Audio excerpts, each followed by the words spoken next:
right, so I'm on here for a little bit. Gonna do a Daredevil Born Again Season 2 quick review of Episode 1, Nocturnal video. Spoilers if you do not want to know about what happens in this episode or my thoughts about what happens in this episode, then please click off now. This is your only warning.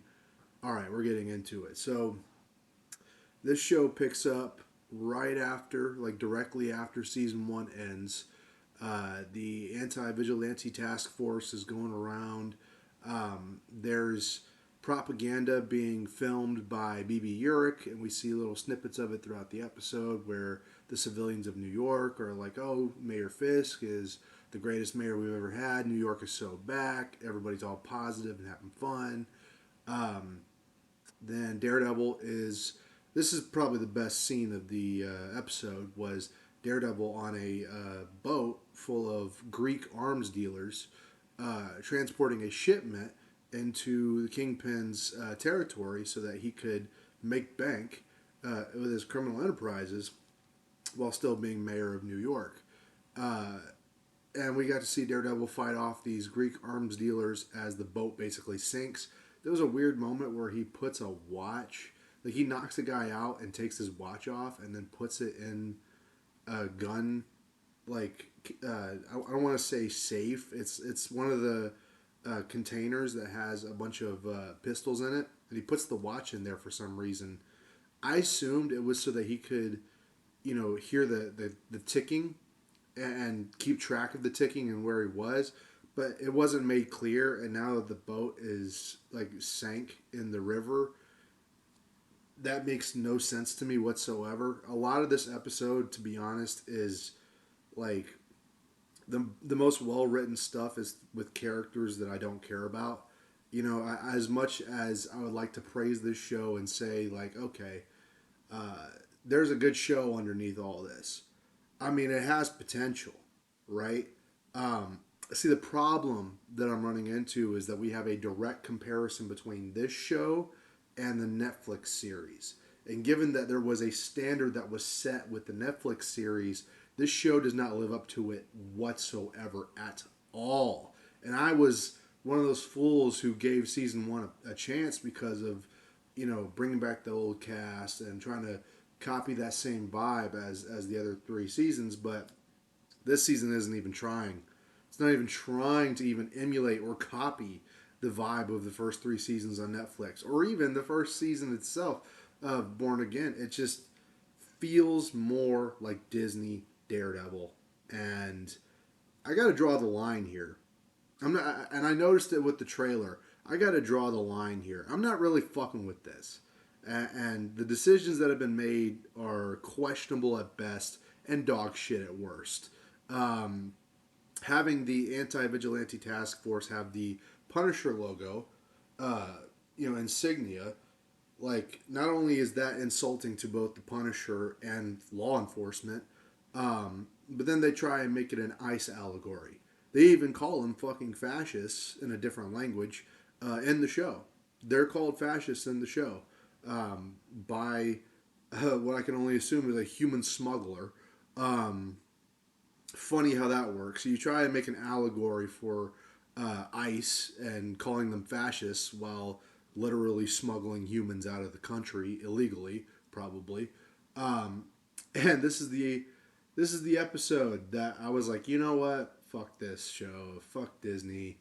Daredevil, the hard, sort of hard boiled Catholic who wants to do things the right way, who is always fighting with his faith, who's always questioning whether or not he's going to come out on top or if he's going to break and become just like the villains.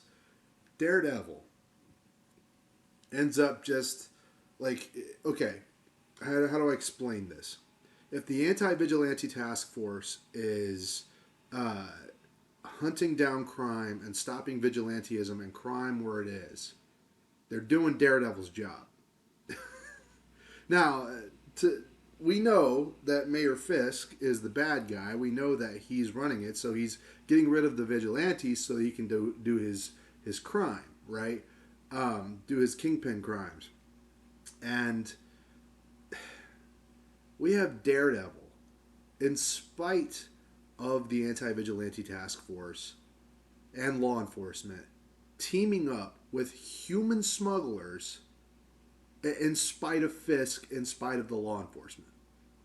We don't get this nuanced thought battle with Matt Murdock saying, should I side with these policemen because they're upholding the law that I believe in, or should I stop them because they're under the corruption of Mayor Fisk? And we don't see nuance in the anti-vigilante task force. Every single agent in the anti-vigilante task force is a dick. Most of them are cast as white dudes, and they're all pieces of shit apparently. All of them. There's no middle ground. We don't see one with his family. We don't see one that's having a rough day and just trying to do his job. We don't see any of that. But you know why? It's because it's an ICE allegory. It's because Disney can't help but make this an ICE and Trump allegory. It doesn't work. It doesn't land. It's forced down our throats. And not to mention, it assassinates the character of Daredevil. One of my favorite personal Marvel characters. One of my personal favorite superheroes of all time, actually. So I take exception to that bullshit. I really do. Because even if the story was good, right? Which it could be. You could do this good. But you have people like Sana Amanat and Kevin Feige who shouldn't be within a 10-mile radius of this fucking show. They're close to it. And that's why we get the shit that we're getting.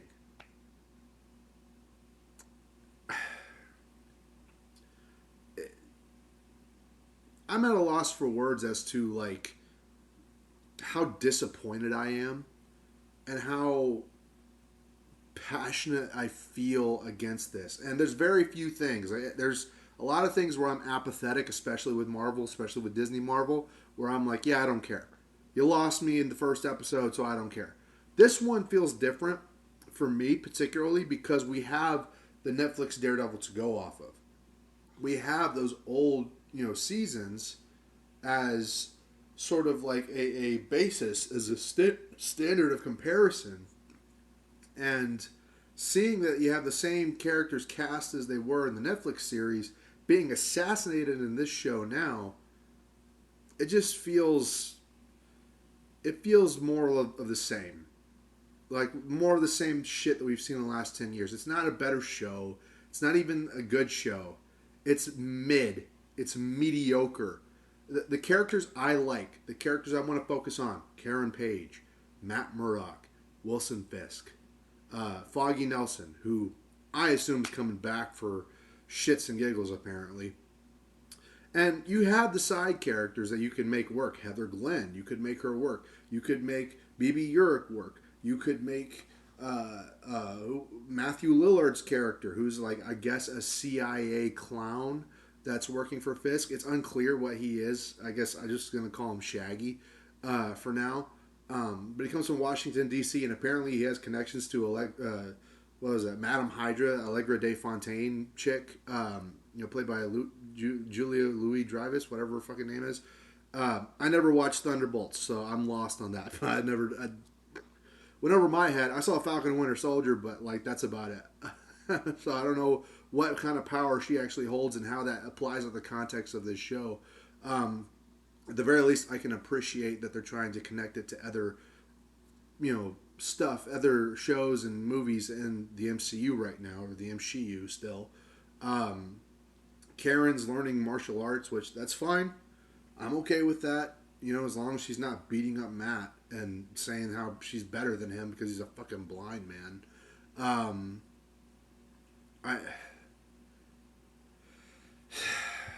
Then you have, at the very end, you have Cherry, who's, you have people like Cherry, and you have, I like Cherry. I want to like Cherry. I don't want him as a replacement for people like, Foggy Nelson, because that's what it feels like. It feels like a cheap replacement. Then you have, oh God, what's her name? I've already forgotten it. The lawyer chick. I could not give a fuck about her storyline. That's a C story to me. Not even a B story. That's a C story, where she was trying to be the attorney for Swordsman, Jacques Duquesne, which I didn't watch Hawkeye, so I know very little about him, and I don't really care. I don't see him in costume from what he was in the comics, so I don't see him holding a sword. I'm just saying, man, maybe I'll watch Hawkeye and change my mind, but until then, I mean, I'm not impressed. They killed White Tiger in the first season. That should have told me everything I need to know about this fucking show. Um, and what's her name? I want to say it starts with a G, but now I can't even remember. It's like Ganima or something. That's from Dune. I can't fucking remember her name. I'll remember it in a different episode review. I'm not going to do an episode per episode review of this show. I'm just not going to do it. I'll if there's an episode that's so bad that I have to rant, I'll get on here and I'll rant. But until then, this is going to be the one episode I do as a review, and then I'm going to do a full review at the end of the season because I really see no point in going week to week with this one, um, especially with the characters that like I don't give a fuck about. The lawyers that Matt is like a Murdoch and nope, can't remember her name. For the life of me, I don't give a fuck. I don't give a fuck, dude. I really don't. Uh, I don't want Murdoch and random woman's name I can't remember. I want Matt Murdoch, Foggy Nelson, Karen Page. Nelson Murdoch Page. That's what I want. Okay? That's what I care about. That's what I would come here to review. That's what I would do. But we're not getting that. We're getting James Gandolfini's son. We're getting ICE agents. We're getting Greek arms dealers. We're getting Greek human smugglers. We're getting BB Urich. We're getting the third side character of Kingpin. We're getting Matthew Lillard as a CIA guy or whatever. We get Vanessa Fisk as a female Kingpin. We're getting Wilson Fisk, who is confused, who just walks around with a dumb look on his face, like he doesn't know what the fuck is going on, and he doesn't know where he is half the time. I think it's almost funny that they call him a Trump allegory. He looks more like a fucking Biden allegory. The way he's walking around confused, looking like the city is under attack from Daredevil. Where am I? What happened here? Fucking stupid. He used to be intimidating because he knew everything. Because he was the man in the shadows. He was the kingpin. And they cut his balls off, they cucked him, and they made him dumb. On top of that, then you have Matt Murdock, who's a shell of a character.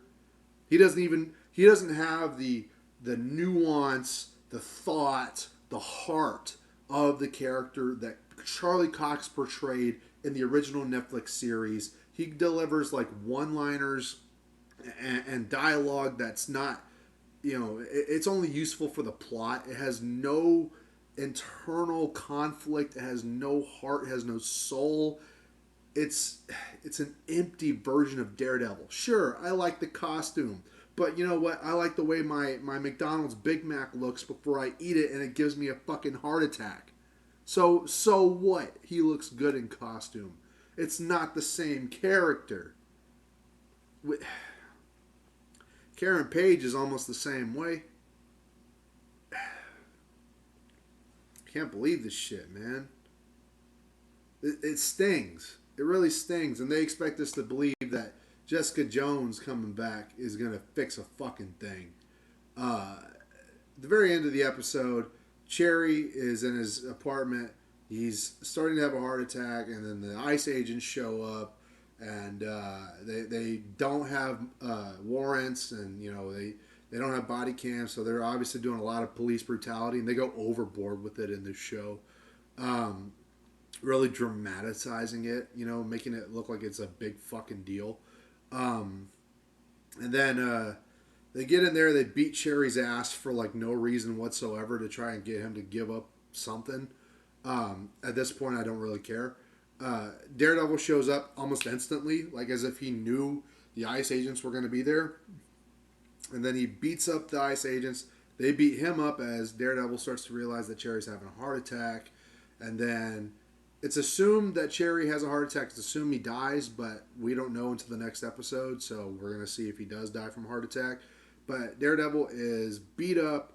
They hold him down. The anti vigilante ICE agents pull his mask off and reveal that he's Matt Murdock. And what do they do next? They're like, well, that's the missing Matt Murdock. Let's put a bullet in his skull. So they come up to him and they're like about to kill him, even though they just were like, "Hey, you're missing. You're the guy. You're Matt Murdock. You're the missing guy, right? All right, we're gonna kill you now." And so right as he's about to die, all of those ICE agents are taken out by, I guess, a sniper from outside the window. Then we see a knife bounce into the room, and the knife has words carved on it saying, "You're welcome." That's obviously a hint at Bullseye. So Bullseye is making a return. Ben Poindexter is making a return. So Bullseye just saved Daredevil. Okay, cool. I guess I don't really know why. I don't. Okay, okay. I guess. Okay. And then we have Heather Glenn haunted by Muse the entire episode, which just is a reminder of how poorly they mishandled Muse. Um, and I wish I could say, I mean, I want to like Heather Glenn. I want to like people like Cherry and Heather Glenn and BB Urich. But, dude, I don't give a fuck about any of these side characters. They have not given me a single reason to care. And it's sad because underneath all of the bullshit allegory and the lazy writing and the uninteresting characters, you could have had a really good show here. You could have had a return to form. You could have had a show that was respectful and honorable and had reverence for the original Netflix series. But no, no, it had to be Disney Marvel. It had to be goddamn Disney Daredevil. Even in a moment where an ICE agent was beating the crap out of one of the Greek arms dealers. Why? I'm not even really sure why. He worked for Fisk. They were both working for Fisk, and the ICE agent was beating up the Greek arms dealer because Fisk wanted him to, I guess. And so he was like, "Oh, we were attacked by the devil of Hell's Kitchen on our boat." And then the ICE agent is like, "Devil? You mean Daredevil?" I'm like, "No fucking shit, dummy." Ugh. I can't do this week to week. I can't make a review for this week to week.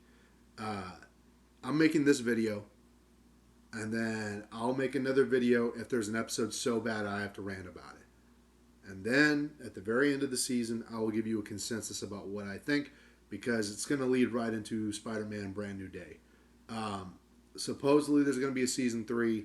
I'm going to give it the same treatment.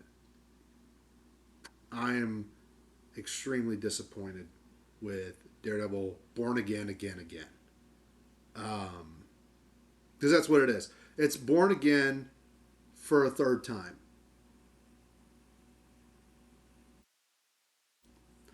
Daredevil is my favorite Marvel character.